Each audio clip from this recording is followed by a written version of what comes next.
gravar então. Então, boa noite.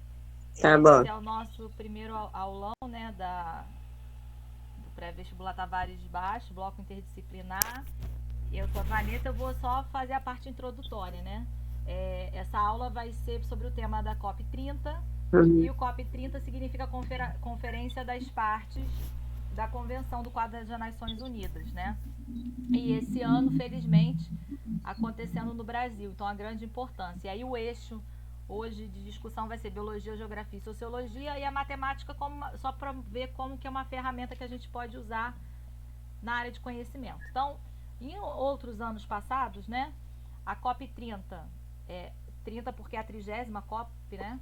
A COP 26 foi em 2021, aconteceu no Reino Unido, e aí eles queriam limitar que o máximo de temperatura global, o limite seria de 1,5 graus em 2030. Na COP 27 foi no Egito, em 28 nos Árabes Unidos e agora no Brasil, né? E aí foi escolhido Belém. E aí na COP são discutidos diversos objetivos ligados à sustentabilidade, à natureza, ao ser humano. E aí você pode ver algum desses símbolos aqui. Não sei se Jamile já viu, mas cada um deles é um objetivo, uma meta que a gente quer alcançar. Né? Então, por exemplo, erradicação da pobreza, acabar com o desmatamento, diminuir a poluição do meio ambiente, dentre outros. Questões ambientais, questões sociais e questões econômicas, tá? Isso é a nível global, né? Em todos os países. Então, dentro da COP 30, os 17 objetivos são esses daqui. Depois eu vou mandar para você olhar com calma, tá? Isso só quer só uma visão macro, assim, inicial. E aí, alguns objetivos chaves que a gente tem. E como toda área de conhecimento, né, a minha ideia aqui é só defender que a matemática é uma ferramenta. A gente fala de disciplina interdisciplinar, matérias que passam por todas as áreas de conhecimento. Então, aí eu estou aqui para defender. A matemática ela serve como uma ferramenta para a gente entender o que acontece nas outras áreas de conhecimento. Então, Jamile, você vai ver isso nas aulas, na apresentação dos nossos professores, nossos amigos, tá? No Brasil, o investimento para que essa COP acontecesse no Belém foi de 4,7 bilhões. Isso faz a economia local se mexer, as pessoas também terem oportunidades de emprego, né? E de situações, e trazer pessoas para conhecer também outra parte do Brasil, porque todo mundo pensa só, né? Rio de Janeiro, Praia de Copacabana, Réveillon, e o Brasil não é, o Brasil não é só isso, né? Tem muito mais. Então a gente trazer diversidade.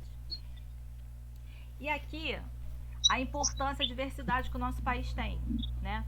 Isso aqui é um mapa do IBGE de 2022 que mostra a, as pessoas quilombolas no Brasil. E aí você vê, quanto mais a importância da gente saber ler a legenda, né? Quanto mais marrom for escuro, significa que tem maior concentração de população naquela região. Posso estar usando o termo errado, não sei se é população. Maior quantidade de quilombolas tem naquela região. Então aqui a gente vê que o entendimento da leitura do mapa ajuda nesse sentido, tá? Passando. Aqui, ó. Isso aqui é um gráfico que mostra como que o planeta tem esquentado ao longo do tempo. Como é urgente a gente discutir isso e controlar, né? Pelas consequências que nós vamos ter tanto na nossa vida quanto do planeta Terra. E aí você tem a comparação de diferentes escalas, tá? Por isso que cada uma dessas escalas aqui estão uma cor diferente, tá? Mas você vê que todas elas estão crescendo de uma maneira que a gente perdeu o controle. E a Terra está mais quente. Então, ó, em 1800 a Terra, tá vendo aqui a parte negativa? A Terra era muito fria e agora nos anos 2000 está muito quente. E é aquela ideia que a gente viu lá no primeiro, não ultrapassar esse limite aqui de 1,5 de grau de aumento de temperatura. Tá? A importância. E é isso, eu tentei, é só isso. Eu queria só trazer isso. Agora eu vou deixar com os meus amigos que são mestres nessa área, só para mostrar, Jamile Vanderlei, a importância da matemática como ferramenta para entender a leitura de gráficos e o contexto das outras áreas de disciplina, de conhecimento. fechar a áudio aqui. Vanessa, Oi. eu vou pedir, você vai ficar até 10h30, certo? Vou. Então, a gente precisando voltar a um desses slides, a gente pede e você retorne para nós, tá? Se quisermos comentarmos, tá bom? Tá. Eu não pretendo fazer isso agora, não, porque eu quero deixar os colegas transcorrendo suas partes, depois, já nos últimos 30 minutos, a gente pode fazer alguma menção, tá bom? Tá bom. Beleza? Beleza. Você conduz daí ou quer que eu conduza? Não, eu já fiz. Agora eles vão Tá bom. conduzir, Tá bom. vou fechar aqui. Então, por favor, a Mariana pega a parte aí de ecossistema, né? Bioma. Isso. Boa noite, mais uma vez. Boa noite. É um prazer estar aqui com vocês, discutindo esse tema. É um tema bastante caro para mim. Parte da minha pesquisa na pós-graduação foi envolvendo o bioma amazônico, então eu tenho um carinho imenso por esse bioma. E sem contar a importância dele para o Enem, né, desse ano. A gente já viu aí na grande mídia que é um eixo que provavelmente vai ser cobrado de alguma forma na prova. E é de extrema importância a gente estar discutindo isso hoje, tanto de preparação, né, para a prova em si, mas também de informação mesmo sobre esse tema. Então, agora eu vou falar um pouco sobre a parte ecológica do bioma amazônico e eu vou transmitir aqui, vou aumentar a tela, talvez eu não consiga vê-los. Então, eventualmente, se tiver alguma intervenção, me fala pelo áudio que eu mudo, né? Eu saio da apresentação. Vou tentar aqui manter a comunicação, né? A visualização de vocês, mas acho que talvez não consiga.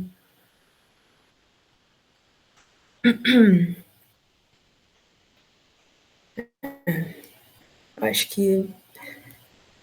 legal, dá para eu consigo vê-los e apresentar ao mesmo tempo. Então, dando continuidade à fala da Vanessa, né, sobre a parte matemática, e realmente é uma ferramenta extremamente útil, especialmente quando a gente fala de clima. Aqui, inicialmente, eu vou mostrar algumas coisas relacionadas à importância ecológica e em termos numéricos, então, de novo, a matemática se fazendo presente. Mas o objetivo, então, da aula dessa parte de biologia, primeiro, a gente entender a importância, né, desse bioma em termos de biodiversidade, em termos climáticos. O segundo ponto que a gente vai passar durante a aula é entender como ações humanas têm impactado esse bioma, especialmente nesse cenário de mudanças climáticas, né, como a gente já viu inicialmente na apresentação. E, por último, a gente vai discutir um pouco sobre bioeconomia ou economia de floresta em pé. Então, voltando lá, né, um pouco nos conceitos que a gente viu no bloco de ecologia. Então, o bioma, assim, em termos bem resumidos, no nível hierárquico ecológico, ele é o que está acima de ecossistemas. Então, o bioma seria uma união de ecossistemas. Mas, em termos mais técnicos, a gente tem que se atentar para alguns detalhes. Então, eu separei aqui duas definições, que são definições, inclusive, que a gente encontra no ICMBio, no site do IBAMA e do IBGE. Então, a primeira é lá da década de 90, do autor Moreira, que ele define, né, primeiro, ele diz que bioma é uma palavra de origem grega, então bio significa vida e homas tem essa ideia de generalização, né, de conjunto. Então, a definição propriamente dita que ele propõe é que é uma unidade biótica de maior extensão geográfica, compreendendo várias comunidades em diferentes estágios de evolução, porém denominada de acordo com o tipo de vegetação dominante. Isso aqui é de extrema importância, né? Vegetação dominante é o carimbo, é o DNA de um bioma. Então, é algo, né, isso é o que diferencia, e, enfim, é a definição mais correta, né, mais resumida, propriamente dito. E aí tem também uma definição mais recente, né, de 2016, do autor Coutinho, que ele define também como um espaço geográfico natural que ocorre em áreas que vão desde algumas dezenas de milhares até alguns milhões de quilômetros quadrados, caracterizando-os pela sua uniformidade de clima, de condições edáficas, e a edáficas tem relação com o solo, significa solo em grego, e de fitofisionomia. Fitofisionomia, em termos de definição, fisionomia a gente pensa em características físicas, né? Quando a gente pensa na fisionomia de alguém, a gente vai caracterizar fisicamente essa pessoa. Fito é de planta, é de vegetal, então fitofisionomia justamente é o que caracteriza qual é a caracterização dominante da vegetação daquele local. Então, isso, por definição, bioma. Então, aqui eu apresento alguns biomas, todos os biomas brasileiros, a gente tem ao todo 6, e o maior bioma, né, em termos de área geográfica, é da Amazônia, representando 49,5% do território nacional. Em termos isso de importância, né, não só em área, mas é um bioma que tem, então, uma grande biodiversidade, inclusive alto grau de endemismo. Então, a gente vai ver um pouco mais para frente o que isso significa. E dispara completamente em relação aos outros, né? Isso tem muita relação também com processos de urbanização. Então, a Amazônia ainda, apesar de ter influência da urbanização, comparada aos outros, é menos. Então, por isso que boa parte ainda é bastante presente, né? Ainda ganha em relação aos outros. Então, a Amazônia não é um bioma só nacional, é um bioma internacional, englobando cerca de 9 países. Aqui a gente tem, né, essas informações estão atualizadas. Incluindo o Brasil, a gente tem a Bolívia, Peru, Equador, Colômbia, Venezuela, Guiana Francesa e Suriname. Mas quando a gente fala de Amazônia legal, a gente está falando só propriamente do território nacional, né, o território brasileiro.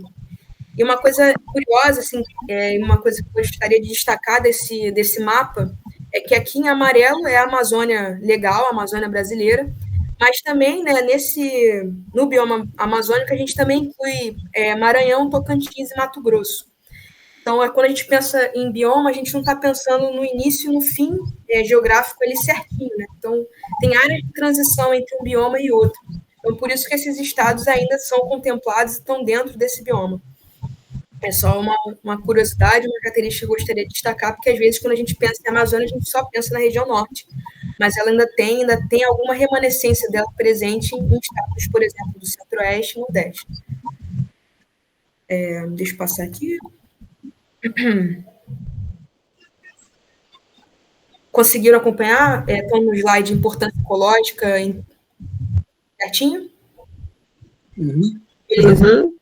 Então, em termos ecológicos, a Amazônia ela representa 40% das florestas tropicais mundiais, ou seja, de todas as florestas existentes, 40% é representado pela Amazônia. 15% da água doce que chega aos oceanos tem origem na Amazônia ou está na Amazônia. E uma coisa super importante também é a residência lar de 50 milhões de pessoas. Isso inclui povos originários e povos originários e povos... eu esqueci, me fugiu o termo agora.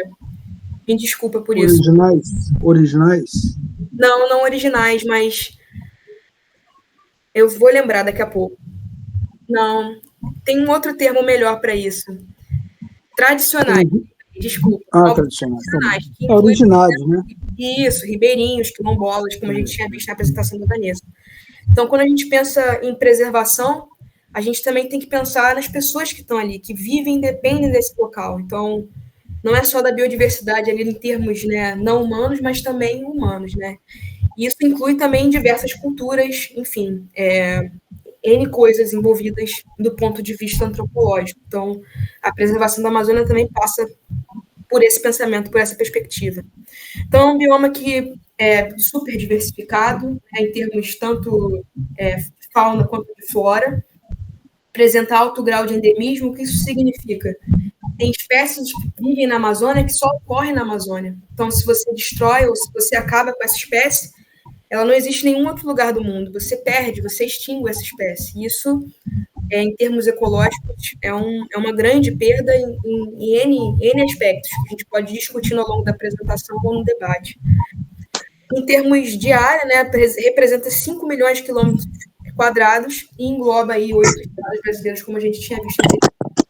E tem cerca de 133 unidades de conservação federal. Isso inclui a ICMBio e IBAMA, né?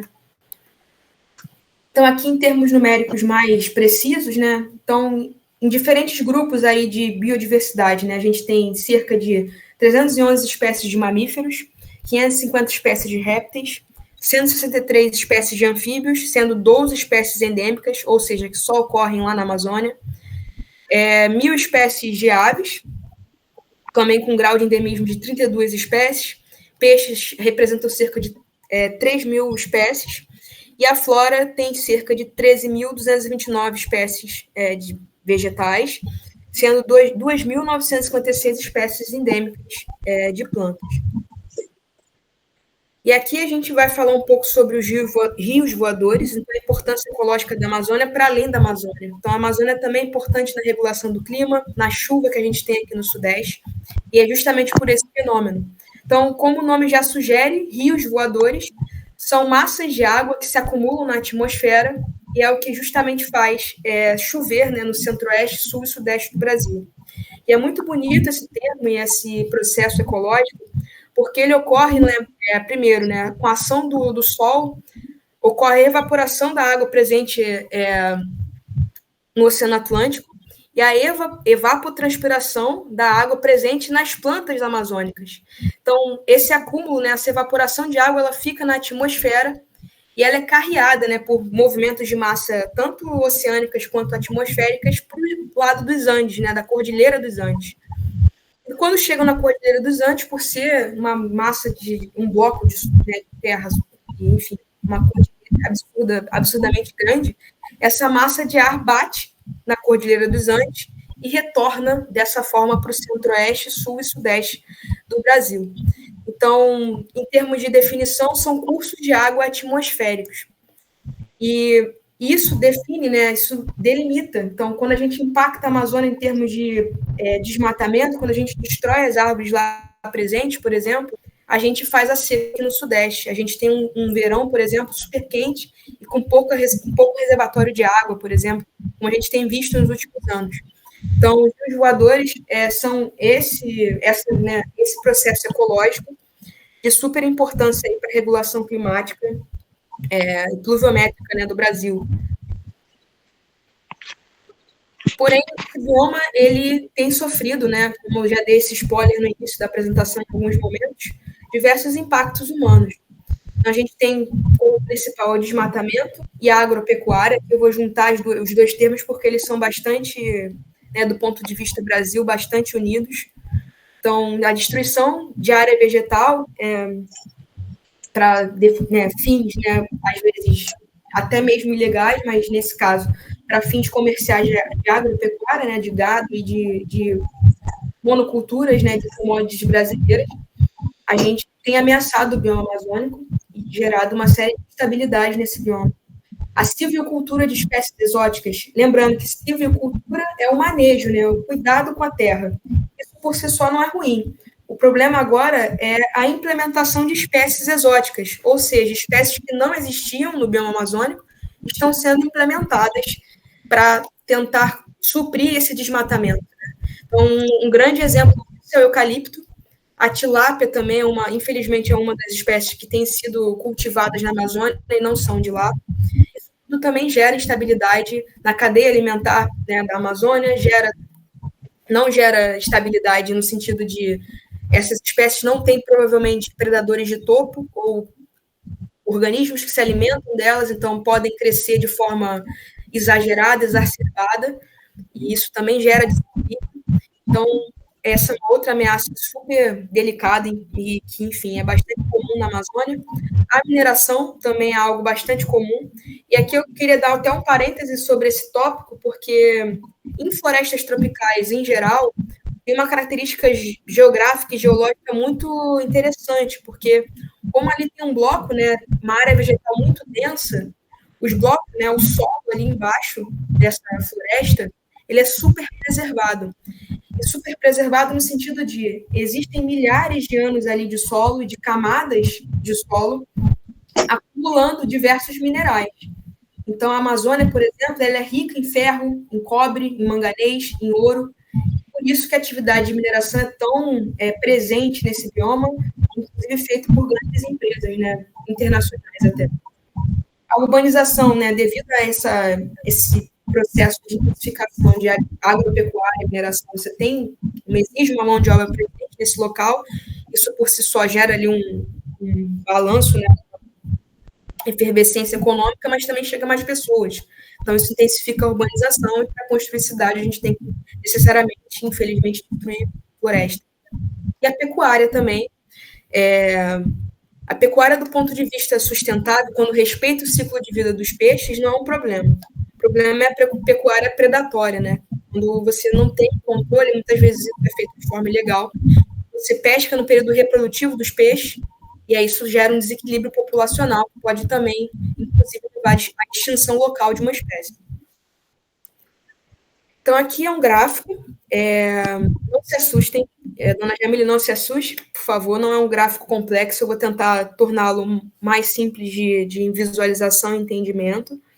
Ele foi produzido por um órgão chamado Mapa Biomas, foi um esforço assim, científico no Brasil para justamente mapear esses principais riscos, enfim, não só na Amazônia, mas em outros biomas, e como o uso do solo, né, os tipos de atividades humanas têm impactado os biomas brasileiros.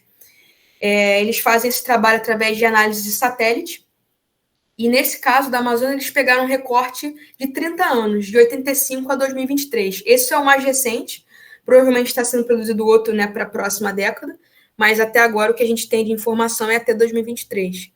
Então, o que esse gráfico mostra é justamente o que se perdeu em termos de área vegetal na Amazônia, de 85 até 2023. Então, aqui no início, aqui no cantinho, ele já mostra que em 85 havia 707 milhões de hectares de área vegetada, ali, a área florestal. Isso caiu para 619 em 2023. E aí ele compara, né, a formação natural ali de floresta e agropecuária. Então, dá para ver, né, no amarelo mais claro que a agropecuária e a silvicultura foi de 43 milhões de hectares para 135 milhões de hectares em 30 anos. Isso é um número bastante expressivo. E aqui ele também mostra, por exemplo, né, em termos de área, a Amazônia, né, internacional ocupa 47% da América do Sul e a cobertura vegetal nativa dela até 2023 era de 81%.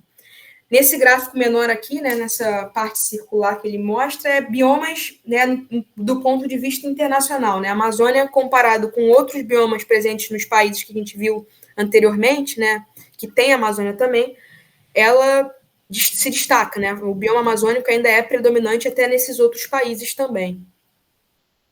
E aqui, nesse gráfico maior, ele mostra em termos numéricos, por percentuais, né, o que é floresta, o que é corpo d'água, o que é área não vegetada, agricultura, enfim. Então, a Amazônia no Brasil representa 63%, né, lá no território onde ela está. 1% disso é corpo d'água. Área não vegetada, ou seja, área urbanizada, é 0,6%. Formação não natural, não florestal, desculpa, 7,9%. Então, aqui também entra um pouco de agricultura, enfim. Então, não é aquela floresta amadurecida como a gente concebe quando a gente pensa em Amazônia. E a agricultura representa 16,1%. Uma coisa que eu queria destacar nesse gráfico é justamente essas informações aqui embaixo.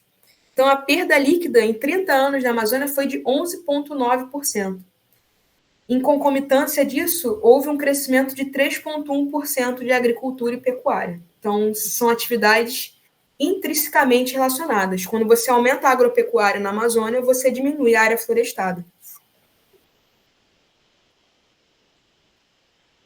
E aí, nesse combo, a gente ainda tem as mudanças climáticas. Lembrando que mudanças climáticas é uma variação abrupta em relação à média. Então, a gente tem, por exemplo, verões muito quentes, como teve no Rio de Janeiro, por exemplo, no último verão que a gente chegou no dia, uma sensação térmica de 60 graus Celsius, uma coisa extremamente alta, e invernos muito frios. A gente viu agora passando um inverno rigoroso no Rio de Janeiro. Então, mudanças climáticas, quando a gente pensa, esse acúmulo, primeiro, né, de gás carbônico na atmosfera que gera então, essa instabilidade em relação à média da temperatura.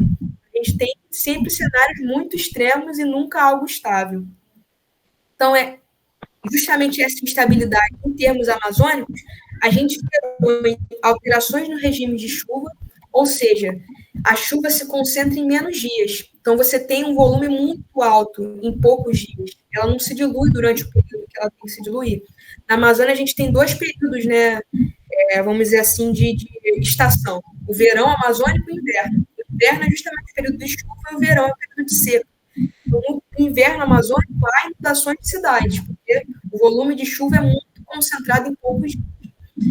em contrapartida, né, no verão amazônico, você tem uma elevação do período de seca, ou seja, muitos dias de muita seca, o que gera, por exemplo, impacto a produção de alimentos, você tem água, você não consegue produzir nada, e comunicação, né, o translado de comunidades que estão isoladas no interior da Amazônia. Então, uma coisa muito complicada na Amazônia é justamente ter combustível, por exemplo, combustível diesel mesmo, para embarcações. Então, se você, por exemplo, não consegue fazer uma embarcação andar, não consegue se deslocar, né, ter combustível para conseguir água, alimento, enfim, fazer o comércio ali acontecer em locais, né, mais interiores, né, longe dos centros urbanos. É uma outra questão que envolve mudanças climáticas. E uma outra coisa super séria é o aumento da frequência de queimadas. Isso se dá por 2 motivos. O período de seca, por ser muito intenso, você diminui muito a umidade, então você pode ocasionar queimadas naturais, por exemplo, e as queimadas ilegais, né?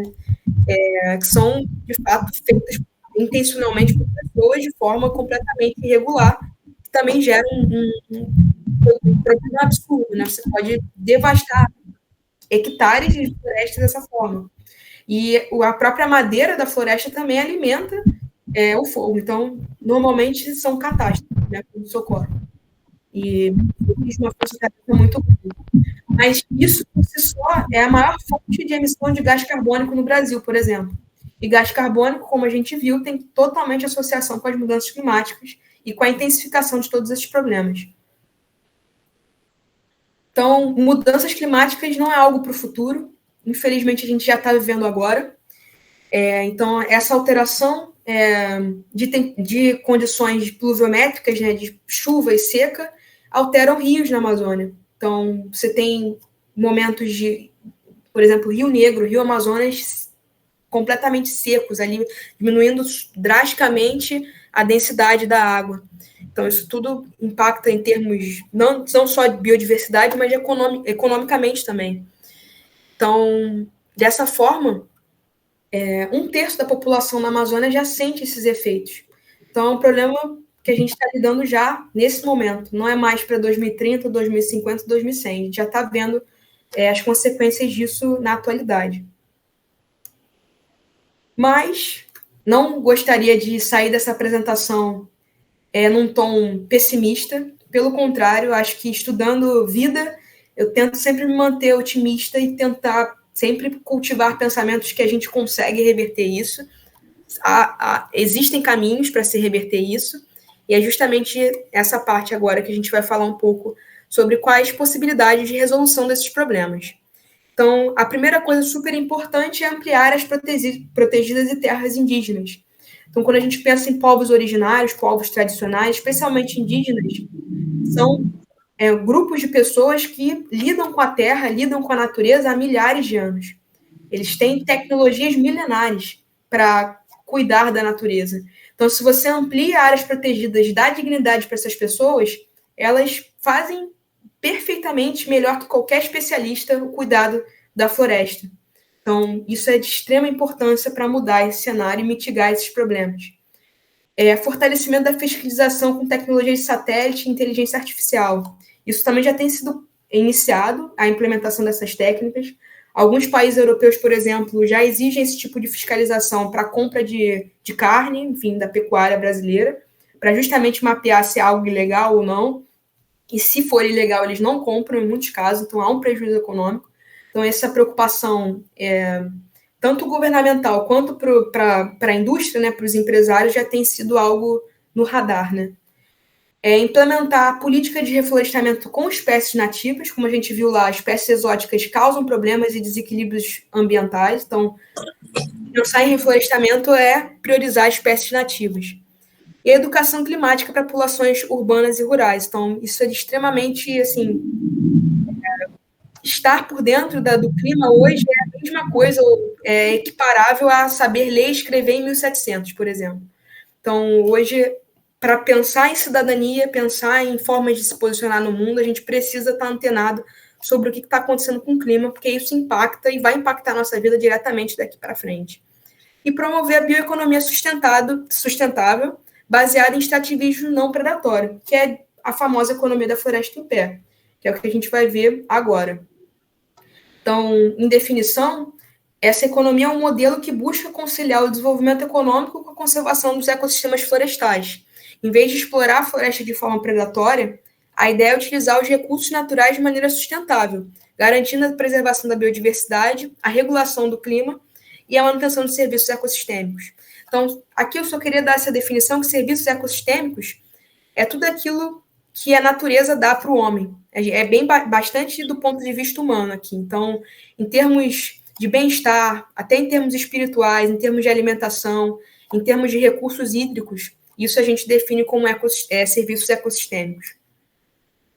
Então, a economia da floresta em pé ela tem diversos benefícios. Aqui eu coloquei uma referência para alguns. Então, ela protege a biodiversidade, conserva a biodiversidade, regula o clima por justamente emitir menos CO2, cuida dos recursos hídricos, ou seja, polui menos, é uma fonte de subsistência, ou seja, gera economia, gera dinheiro para pessoas que vivem disso, e ecoturismo e recreação. Justamente por a floresta estar ali em pé, você consegue também gerar economia a partir disso.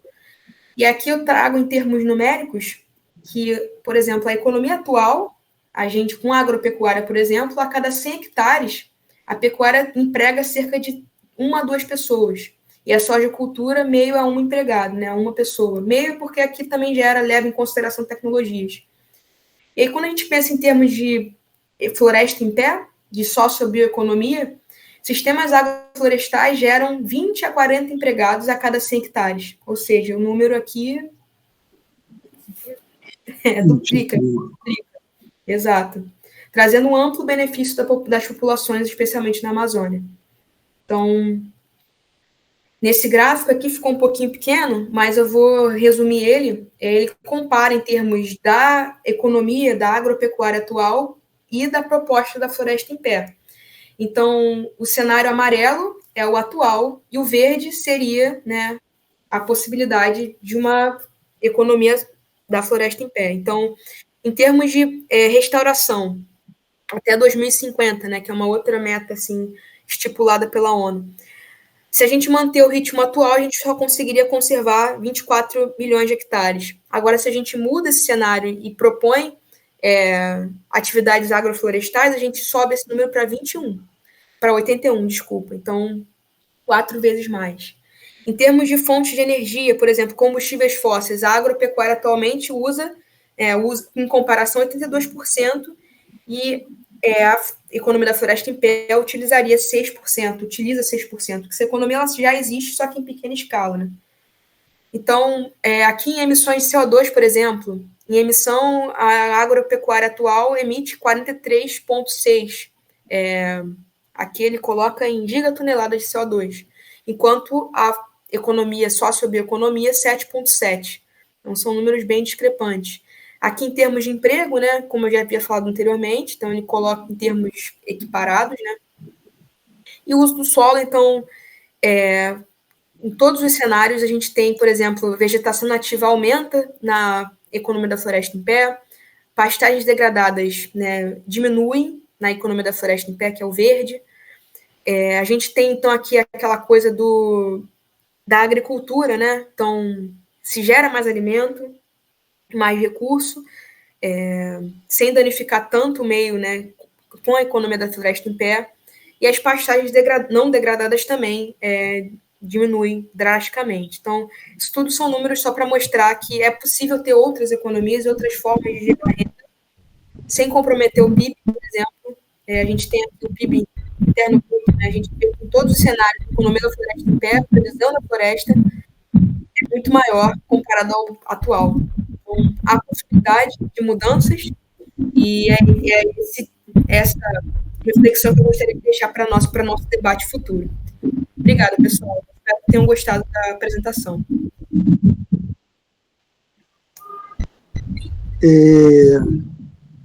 Temos um tempinho até a conclusão do seu tempo. Gostaria de fazer algumas considerações. Acho que é oportuno agora, né? Uhum. Nós temos aí faltando ainda 9 minutos para virar o link, né, Vanessa?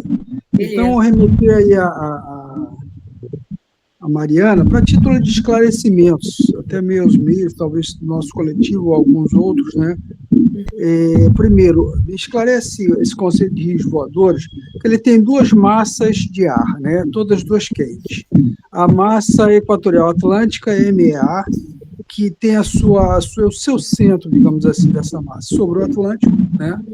E a massa equatorial continental, que está na região central da floresta, cobrindo ali grande parte da floresta, né? Nesse ambiente aí. Então, as duas proporcionam calor e umidade, né? Agora, tem ventos que se estabelecem ali do oceano para a floresta, para o continente, né? Você, ali no seu gráfico, retratou isso. Agora, tem a evapotranspiração, que a floresta joga sua umidade de processo mesmo da própria dinâmica do organismo vegetal para a atmosfera, quer dizer, para cima, digamos assim, né? Para as camadas da atmosfera. E tem ventos que entram do oceano para o continente em direção à cordilheira. Agora, o que seria? Então, estou te pedindo um esclarecimento. O que seria esse conceito de rios voadores? Seria um grande adensamento desse vapor de água gigantesco, quase virando água, vapor quase virando líquido, água, ou chega a virar água e flutuam, né, lá na atmosfera e pegam outro sentido à medida que encontram a grande barreira que são os Andes virando para o centro-oeste. Perfeito, obrigada pela pergunta.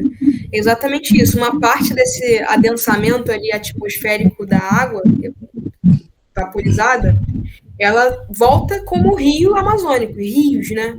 Então, os principais rios amazônicos, eles nascem nos Andes, e é justamente por esse processo dos rios voadores. Então, é um processo de autoalimentação dos rios voadores da própria Amazônia, mas quando ele bate, parte disso vira rio e outra parte segue, né, consegue se deslocar essa massa de água atmosférica para outras regiões do Brasil.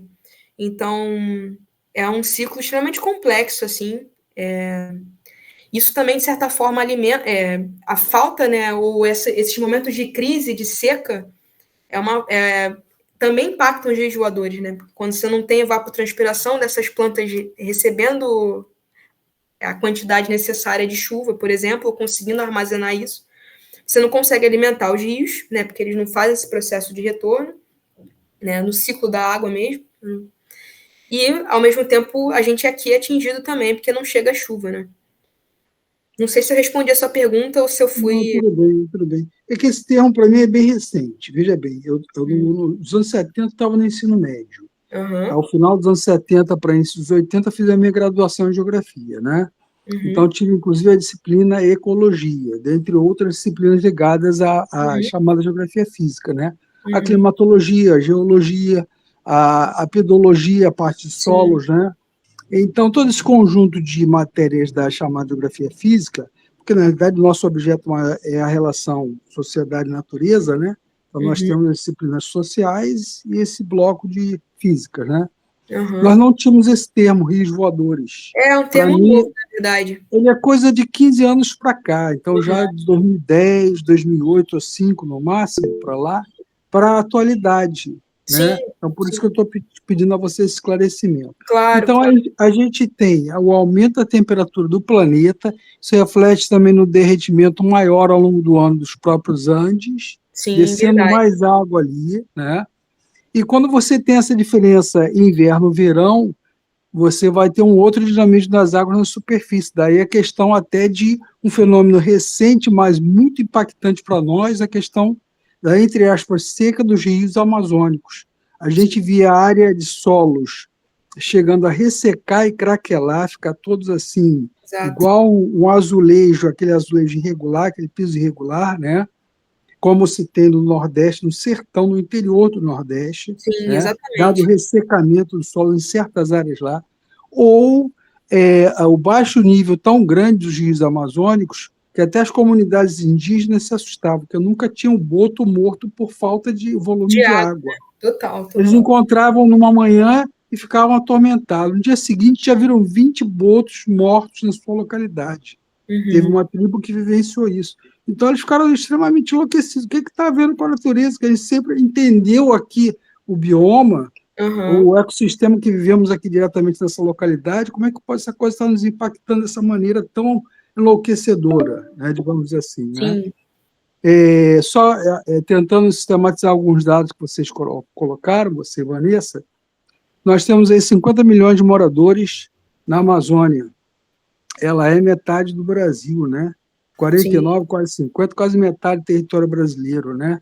Ela não se limita só à região norte, como você mostrou no mapa, mas ela avança por uma fatia significativa do oeste do Maranhão e pega quase que a totalidade de um estado que também é grande, que é o Mato Grosso, né? Sim. Avança para o seu centro em direção ao sul, né? Chega ali quase 65, 70% do estado do Mato Grosso para o sul, do norte para o sul desse estado. Uhum. Então, daí ela faz um total do Brasil 50%. E pega um quarto da população do Brasil. Não é uma parte pequena da nossa população, de 200 e poucos milhões. 50 milhões é um significativo, né, de populações. Né? Agora, também, onde você mostrou ali as comunidades quilombolas, ou Vanessa, um desses dois mapas que vocês mostraram, pega toda a grande bacia do Amazonas e seu principal afluente, o Rio Negro, que vem lá da parte mais ao norte da região. Só para a gente assim, interpretar mais esses mapas, explorar mais o que eles podem nos oferecer. Tá? Perfeito. Depois a gente amarra mais algumas coisas. Estamos aí há quase 50 minutos, 20, 50.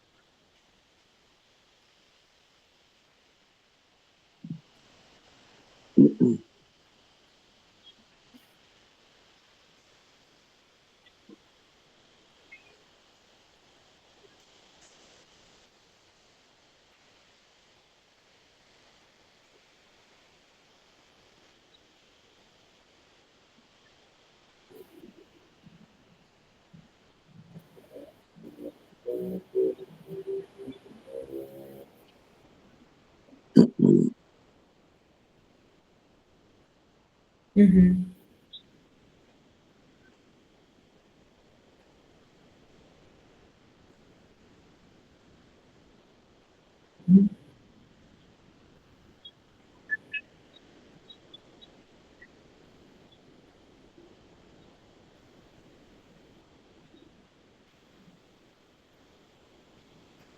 Perfeito. Eu gostaria... desculpa, senhor Ortiz. Mariana? Oi? É só complementar. Essa camada de humus, né, de folhas e cascas de árvores que caem, chama serrapilheira, é um termo técnico, não é isso, Mariana? Isso mesmo, perfeito. Tá. É uma camada bem expressiva de humus que contribui largamente com a umidade para manter a floresta fértil. Né? Perfeito. Perfeito, é isso mesmo, senhor Ortiz. Eu gostaria só de complementar duas informações a partir da fala da Vanessa, que, primeiro, esse processo, né, de extinção da Amazônia a gente chama de savanização, que é justamente tornar um deserto, né? Como a gente tem um deserto do Saara, o deserto do Saara já foi um dia uma floresta, por exemplo. Mas, enfim. E uma outra coisa também que eu gostaria de complementar é que, apesar da Amazônia ter extremamente, assim, ser super importante para a captura de CO2 atmosférico, ainda ela respira muito. Porque, imagina, uma planta, né, uma árvore de milhares de metros de altura, com um tronco super rígido, ela ainda, apesar de coletar muito CO2, ela também emite. Então, o termo técnico para pulmão do mundo, a gente só se refere a algas marinhas. Os verdadeiros pulmão do mundo mesmo está no oceano. Eles que são os maiores captadores de CO2 da atmosfera. Mas isso não tira a importância, claro, de se manter uma floresta, né, uma árvore em pé, até porque quando você corta, né, você extingue, você desmata, a queima ou a perda daquele tronco, daquela madeira, também gera CO2 para a atmosfera. Então, mantê-la ali é super importante. Mas o verdadeiro pulmão do mundo está no oceano.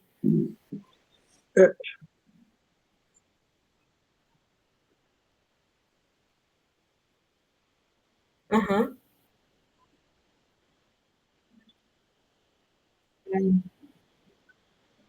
Exato. Isso, perfeito.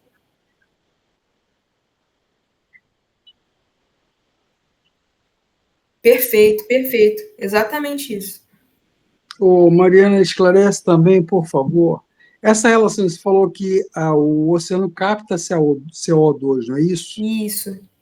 E lembrando, os oceanos formam 2/3 de toda a superfície do planeta. Então, os continentes, somados, 1/3, né? A sua superfície é muitíssimo grande. Capta CO2, mas eu andei vendo um pouquinho essa questão da composição do oxigênio com carbono, que são composições diferentes, as várias delas, e me diz se você consideraria os pulmões, os oceanos, muito mais a função próxima ao pulmão, né? Capta CO2, mas e o oxigênio, ele libera em grande quantidade ou não? Como é que é essa relação dos oceanos com as florestas tropicais?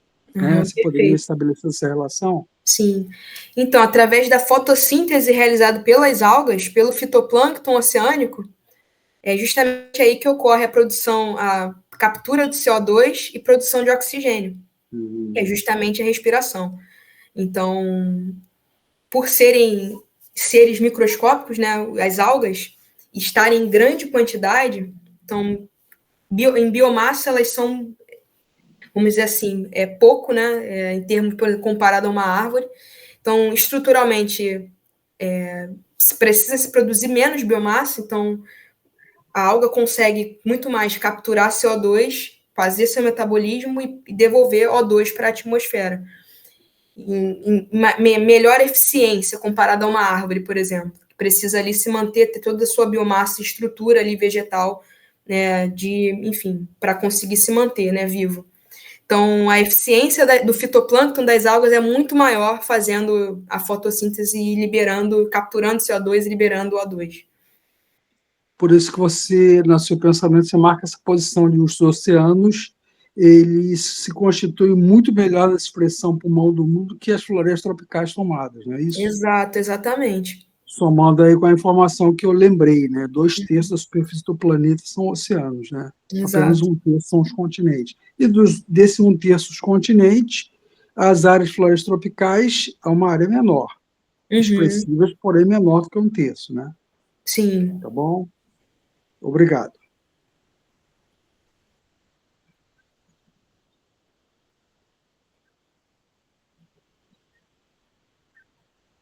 Perfeito. Verdade, concordo. Beleza, vamos lá.